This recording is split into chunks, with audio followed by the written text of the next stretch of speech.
Hey, thanks for joining. I kind of wanted to record this before the episode to sort of explain who I am, what I'm doing, why I'm doing it, all these things. And why I think like I can speak to the topics we're going to end up discussing. So I'm Lebanese. I was born in London, but raised in Lebanon. I have US citizenship. I'm Christian. And I have Palestinian roots because my grandfather was born in mandatory Palestine in Haifa. So raised in Beirut my whole life, and I experienced both domestic and international conflicts, including the 2006 Israel-Lebanon war. It's because of all of this that I got really interested in politics, war, geopolitics, why everything was happening. I kind of just needed to answer why I grew up the way I did. Um, so I went to university, both in the States and Canada, and I studied political science and strategic studies. Um, I focused a lot of my studies on international relations, but I also made it a point to focus on economics, on religion, on sociology, to sort of have like a more rounded, multidisciplinary perspective on what I was learning. My biggest passion, obviously, regarding all of this was the Arab-Israeli conflict. Now, I sort of want to say, well, I'm a photographer, um, but that doesn't mean I know video or video software or editing of any sort. So I'm kind of learning as I go. Like I just got this boom holder or whatever this is called, which you won't see in the first episode. It just arrived today. Um, and it's this episode is sort of like a rant. Like it's not as structured as I'd like it to be, but I promise like I'll become more structured as time goes on. Regarding the grayness and the idea of being gray, like this is something that's really I think is really important. It may not seem like I have a gray perspective when it comes to what you're about to watch, but if you keep watching, like probably episode 2, episode 3, or video 2, video 3, whatever we'll call it, you'll sort of see that I'll give importance to different perspectives on certain things. Um, and I also want to say that I'm going to make it a point to put, whether you're watching this on YouTube, it'll be in the description or whatever it may be. I'll try to make it a point to put the sources of where I get my information, why it's credible, etc. And I really want to encourage people to sort of argue. Like if you don't agree with what I'm saying, leave a comment. Like I'll do my best to address that and sort of use that to actually talk about things. Like I understand that there's never really a black and white reality or truth to anything. So don't be shy. Just like tell me, no, Jack, you're wrong. Like that's stupid, and I'll address it. But yeah, I hope you like what's coming. I don't know. I'm mainly doing this for myself, but I hope other people learn from it. So yeah.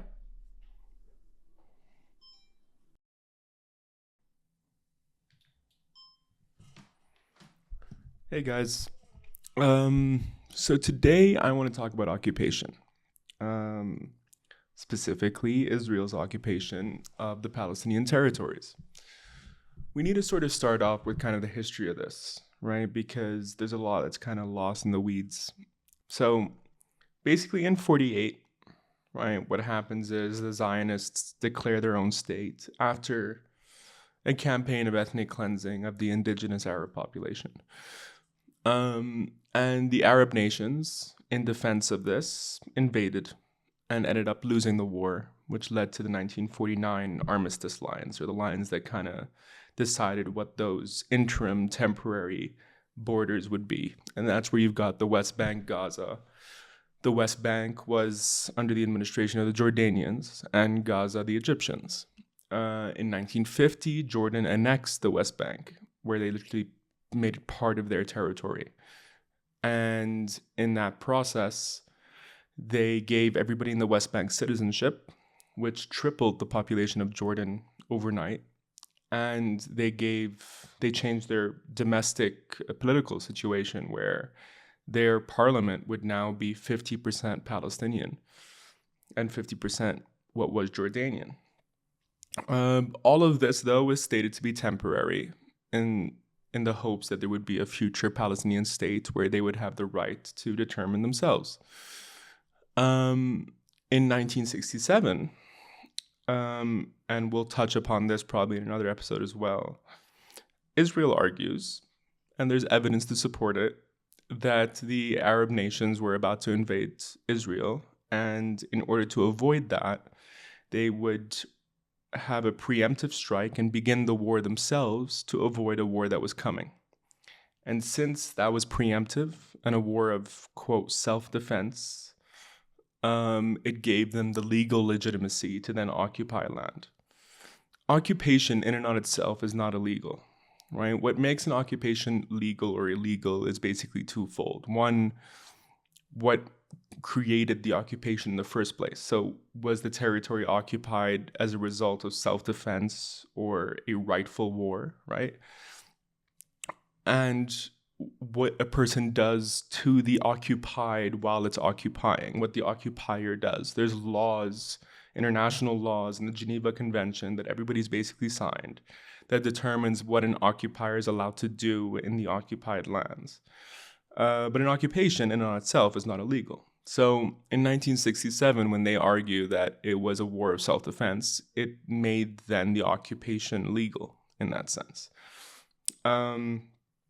Now, again, it is arguable whether that was a war of self-defense. I mean, so for note, there's a book series that's published by the United States government, the Office of the Historian in the Department of State, called Foreign Relations of the United States, or FRUS, where they kind of combine like CIA documents, letters from ambassadors, meetings at the White House between the president and whoever it may be. And in 1967, when you read these records, it's very clear that America was telling the Israeli foreign minister and whoever you want that Egypt was not going to attack, that their movements into the Sinai were mainly due to their problems with Syria, who had been dealing the brunt of skirmishes with Israel, and Egypt sort of had to step up. But anyway, we'll get to that's a detailed thing. Let's assume that the occupation was legal. Let's assume that 1967 was a war of self-defense that was legal, which then made the occupation of Gaza and the West Bank and the Sinai and Golan Heights and everything else that had been occupied at the time legal. Once Israel made a peace deal with Egypt in the late 70s, it removed the reasons that the occupation of Gaza, at least, could remain, right? I mean, the whole point was, well, Gaza's part of Egypt, and Egypt was attacking us, and we've occupied these lands to stop this attacking. But once there's a peace deal, at the very least, it removes the reasoning. So in the late 70s, when this peace deal was signed, the occupation should have also ended of Gaza.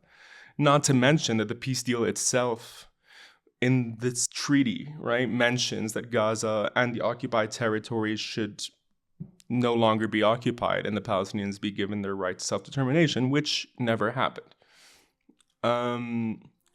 Regarding Jordan, the peace deal with Jordan ended up happening in the mid-90s, and that was because of the Oslo Accords that had just happened, where Arafat, as a representative of the Palestinian people, the PLO, turned into the PA, recognized Israel's right to exist.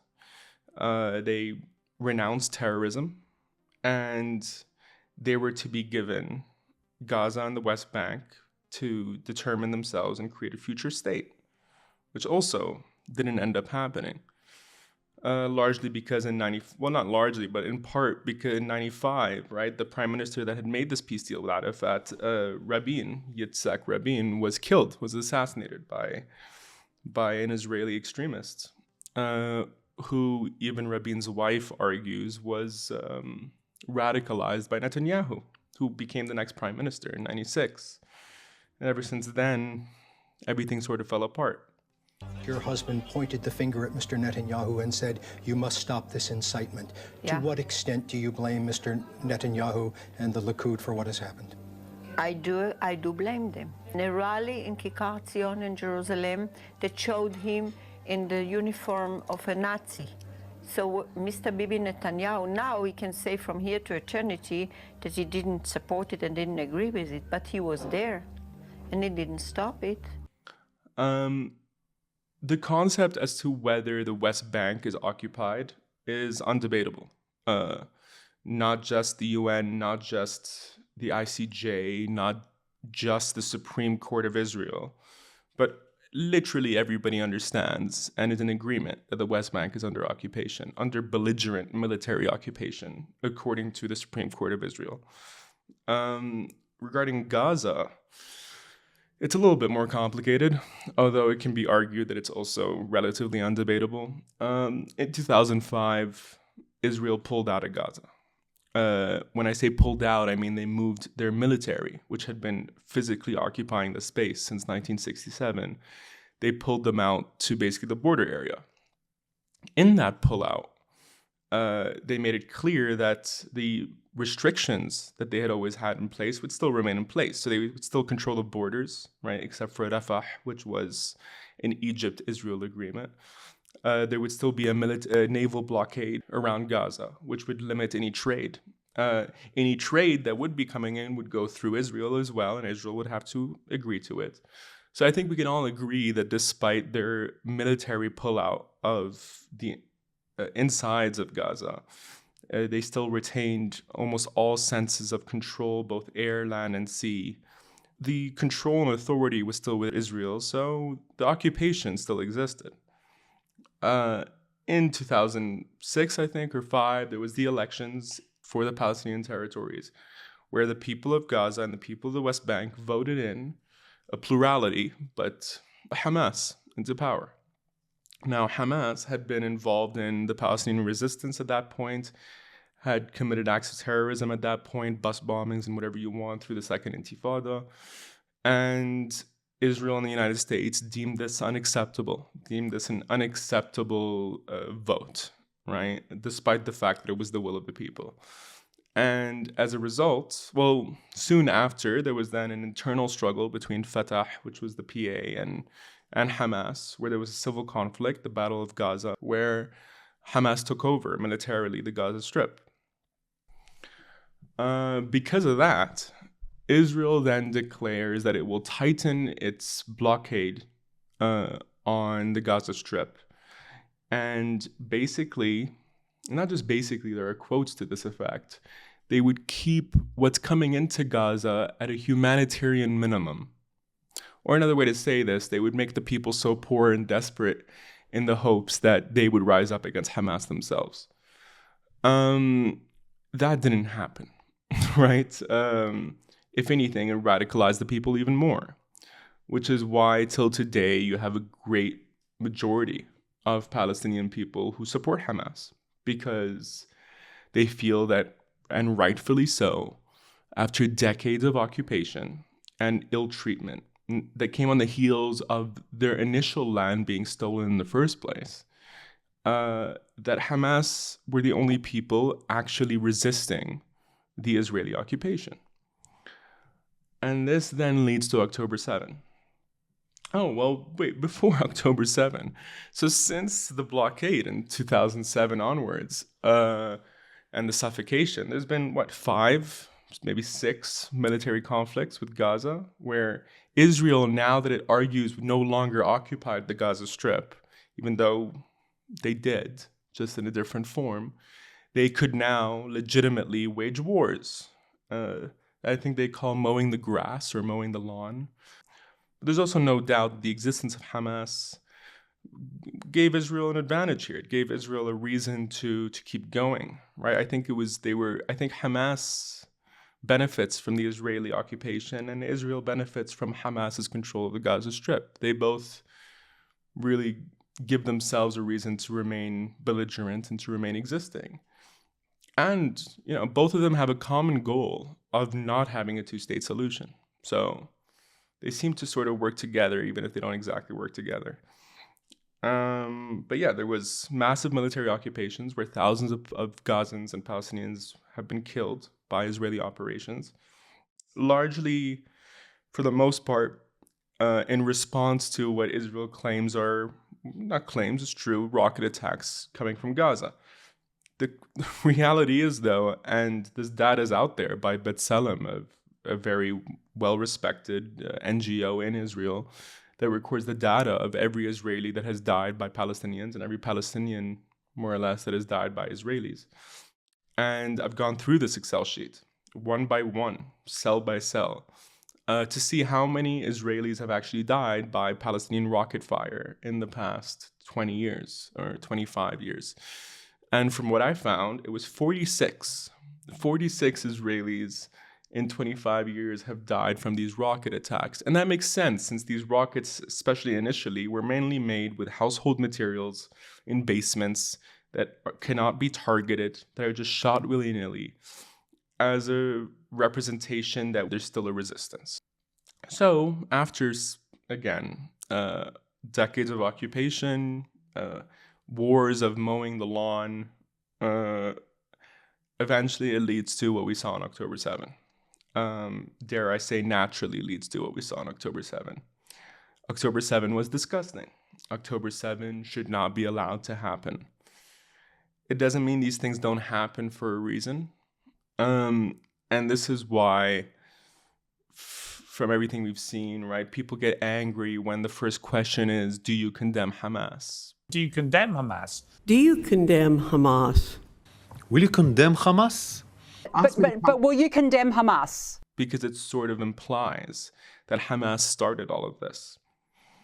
I have the same problem also when people speak about Netanyahu as though he is the main problem. He is a big problem. He is a representation of the far right taking control in Israel, which is way more keen to avoiding a two-state solution, very openly so. I mean, Netanyahu has stated this multiple times, back when until today, that he is against the Palestinian state being created. But Netanyahu is just as much not a reason for this as Hamas is not a reason for this, right? They're both symptoms of a bigger problem. It's basically a cycle where you have an occupation where people are treated badly, not given the right to self-determination, not given respect, which then leads to extremism and retaliation for that, which usually finds itself in a form that we call terrorism. That terrorism then leads to fear in the initial country, which then leads to their radicalization, which leads to a far-right party, which then perpetuates the cycle even more.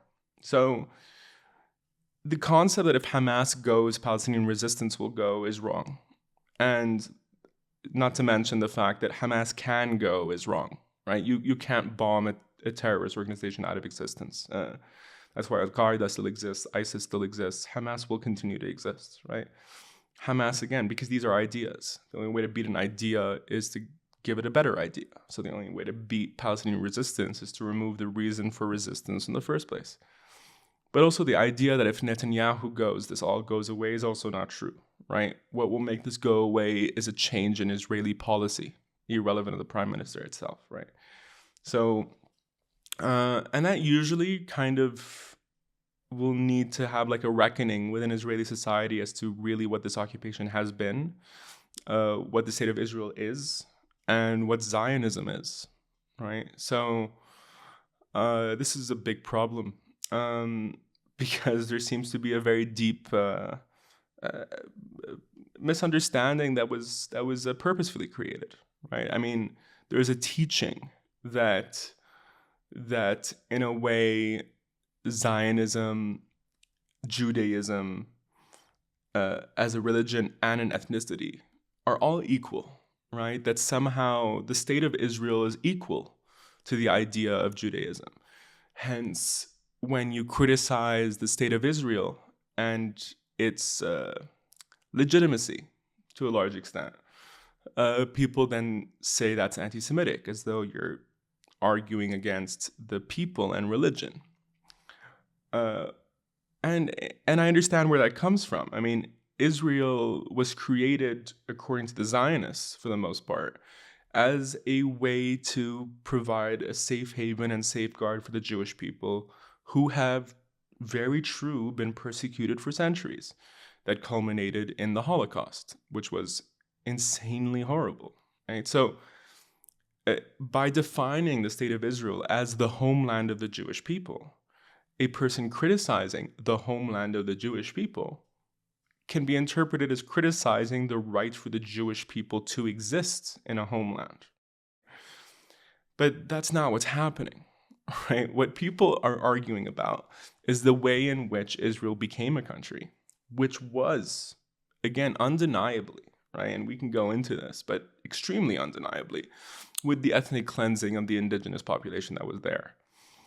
The way this is argued against a lot of times, very stupidly, is there was no Palestine, right? There was never a Palestinian state. So what could Israel have taken it away from, right? Well, there was a Palestinian people, a people that had lived there forever, including my grandfather, right? There was a Palestinian people who had their homes. And for the last 50 years before 48, they just see this massive amount of immigration of Jewish people from Europe, for the most part, that were claiming that this land was theirs, with the express goal of creating a state in that land. So the Arab population got quite upset by this, right? Because they were like, what do you mean? What do you mean? Like, isn't we live here? Like, what do you mean you're going to just make this a country, make this your state? Which then led to civil conflicts in what was mandatory Palestine at the time, or the British Mandate of Palestine. Because since World War I, since the end of the Ottomans, until 1948, after World War II, it was controlled by the British, just like Lebanon was controlled by the French and whatever you want. And the British in 1917, so towards the end of World War I, they had this declaration signed by Lord Balfour and Lord Rothschild, which promised the Jewish people a national home in Palestine. And it says in that document, without prejudicing the local population, which were the Arabs. So that alone, right, should indicate that there was an acknowledgement that there was a local population. But it should also be understood that this was at a time where we were, especially by the end of World War II, where we were transitioning from a colonial world where colonialism was sort of still a thing, and it, as a result, was more okay than we see it today, to a more national world, to a world where we were like nation states and self-determination. This was outlined by Woodrow Wilson after World War I, where I forgot, it was like 20 points or whatever it was, where he like outlined the importance and the right for people to determine themselves. This is where the concept of self-determination became a thing.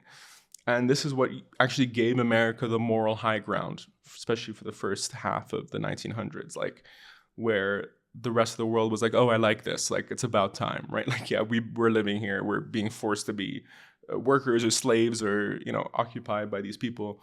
So yeah, we deserve a right to our lands, which eventually led to the creation of all these nations that exist today. But Palestine was one of those nations who was denied that in favor of this colonialist movement that was coming out of Europe. So that's basically what's the cause of all this, right? And I guess the easiest way to then condense what I consider the cause is Zionism is a colonialist project, right? It's also a nationalistic one. Don't get me wrong. They were like, we want a nation in the land of Palestine. But because there were people there, and because these people came from Europe and set up shop and then declared it to be their own country, which then involved the removement of the people that were there, the indigenous. Yeah, that's colonialism, right? Now, people argue, oh, but how there wasn't, colonialism is usually when there's an empire, like a mother nation, which then goes somewhere else and creates kind of a child state of that nation. It doesn't require the mother nation, number one, right? But also number two, Zionism always had the support of a mother nation, right? So it had the support of the British, hence the Balfour Declaration, which was actually put into words into the British Mandate of Palestine, which ended up being a thing from 1920, I think, to 1948. In like the founding documents of the mandate was the promise to the Jewish people. So it was always ingrained that the British had a policy of giving Palestine to this colonialist movement. And frankly, it makes sense that it would lead to something like ethnic cleansing and genocide, because a settler colonialist movement, especially one like this, is one where they're like, okay, we are creating a homeland for ourselves here. But if there are already people there, then those people become an existential threat, which they continue to claim the Palestinians are today. And it's probably for this reason. I mean, they argue that Hamas and the Palestinians are an existential threat today, as though they are physically an existential threat, even though we know Hamas could never defeat Israel. Really, the Palestinians are an existential threat because they were there first, right? Because they were the indigenous population that have not given up, right?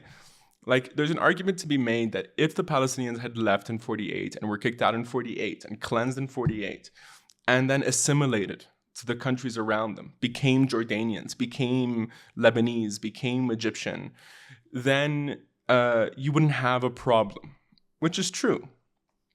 And shame on them for maintaining, right, their culture, their existence, and as a result, they remain an existential threat to the state of Israel. But it's sort of like a existential threat that Israel created for itself by colonizing a country. Now that I've made that point, right, which is I hope to have people understand the mindset of the Palestinian people and the Arabs more generally. Let's now think in terms of the Jewish people, which have a claim here. I don't necessarily mean a claim to the land, although we can talk about that, but a claim to a homeland. So the Jewish people have been persecuted for thousands of years, in the worst ways. Imprisoned, killed, slaved, made to live in the worst conditions. And largely persecuted by Europeans, right? So they found themselves in a place where they're like, look, enough of this, right? Like, we're not going to handle this shit anymore. Like, this is not okay. And we don't trust the world, and we don't trust you. And we need to create a country of our own to safeguard ourselves, to make sure we don't die anymore, which is a totally valid idea. And then they decided on Palestine because of their long-standing affinity to the region, right? That God promised them this land. I mean, it's very ingrained in their religion, right? This reality of Israel/Palestine. So it's no surprise that they chose Palestine. The problem, stemmed from the exclusivity of it. I mean, till today, especially after 2018. Like, in 2018, there was the Basic Law. It's passed in Israel, called the Basic Law, the nation state of the Jewish people. A basic law in Israel is the equivalent of their constitution, right? More or less. And this basic law makes extremely clear that the right to national self-determination is exclusive to the Jewish people. This idea has been ingrained in Zionism from the very beginning, right? And you can see statements from Ben Gurion, who was the founder of Zionism, founder of the State of Israel, more or less, that makes this clear. This exclusive concept, this God's chosen people concept, is really what has led this entire thing down the drain. I mean, in that book series that I mentioned in the beginning, The Foreign Relations of the United States, it's extremely clear, right? By statements by all the Arabs to the United States, because that's what the book series is, prior to 48, that they continuously make it clear, we have no problem with Jews living here, right? We will give them full rights and treat them fully equally. What we are against is the Zionist project, which is aimed to take over Palestine and the indigenous Arabs and not give them their right to self-determination and take it over exclusively as a Jewish state. And to this point, I mean, this is why they were against, for example, the partition plan in 1947, which a lot of people like to talk about. They were against the partition plan because it gave 60%, I believe it was, of the land to these colonialists who were not native to the land and just giving them a part of the country. What people don't like to talk about, which is also clear in this book series, is the Arabs were okay with a federation, right? With the concept of a unitary state that was, like the United States, separated by states, basically. But they were not okay with just giving up an entire part of their home. What ended up happening is they reject the partition plan. The Jews, the Zionists at the time, accepted it. And a civil war ensued. And by 1948, especially May, right before their independence, Israel embarks on a very, well, again, the Zionists embark on a very aggressive campaign where they blew up villages, burned houses, exiled the people, made them leave. And this is documented not only historically, it's documented with the actual orders given to the Zionist troops at the time. It's also worth noting that the Zionists in what is now Israel, but in Palestine, had created terrorist organizations that were undoubtedly terrorist organizations like Irgun and Lehi and so forth, who blew up places, like literally put bombs in railway stations and hotels, famously the King David Hotel bombing, where they killed, guess who? British troops, because in 1939, the British signed the White Paper, which limited Jewish immigration into Palestine because they wanted to stop this discontent and problems that were happening with the local Arab population. And the Jews were angry at this, especially since from 1939 to 1945 was World War II, where they were being more heavily persecuted than basically at any other time. And they were like, now is when you choose to limit this immigration. So they started to get violent, right, in their own way, and started to plant bombs and so forth. This is an extremely similar situation to the Palestinians, right? I mean, you had the Arabs sort of holding up the Palestinian cause from 48 to 67, where they were the ones going to war with Israel for the Palestinians. And the Palestinians were basically on the sidelines being like, okay, great, like, do this for me, please. Same way the Zionists were like, yeah, great, England, please do this for me, please. And then in 1967, the Arabs suffer a major defeat. They lose a lot of their own territory. Egypt lost the Sinai, Syria lost the Golan Heights, etc. And they then started to focus on themselves. And it's no surprise that that's when the Palestinians created their own terrorist organization, the PLO, to now fight the Israelis. The same thing, right? If anything, they drew inspiration from the success of Zionist terrorist organizations. So, terrorism is a gray topic, right? I mean, Nelson Mandela wasn't removed from the United States terrorism watch list until 2008, right? And that's because the ANC in South Africa had bombings and killed women and children. Like, a person's declared a terrorist until they win. And then they're declared freedom fighters because we start to actually care about what they were fighting for. So Hamas is a terrorist organization, largely because they commit terrorist acts. They're also freedom fighters because they're fighting for a cause that is just, that is the freedom of the Palestinian people. Israel is not a terrorist country and a terrorist organization because generally terrorist organizations have to be non-state actors. But again, that line is blurry. What's clear, though, is Israel's an occupier. Israel's an occupier that has broken, very clearly, many international laws. Currently, they're waging a war of destruction in Gaza. I mean, my theory is their plan is to destroy Gaza to such an extent where they create a voluntary ethnic cleansing out of Gaza from the Palestinians. So basically create the conditions in which the Palestinians just can't live there anymore. So they then leave.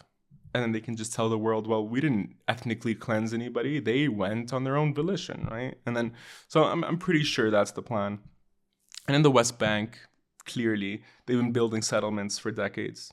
So their plan is to slowly take over, which is mirroring what they did in Palestine in the first place, right? They came in from Europe, started to buy these pieces of property, create settlements, and eventually they're like, look, we're here with enough people that we have a right to this place.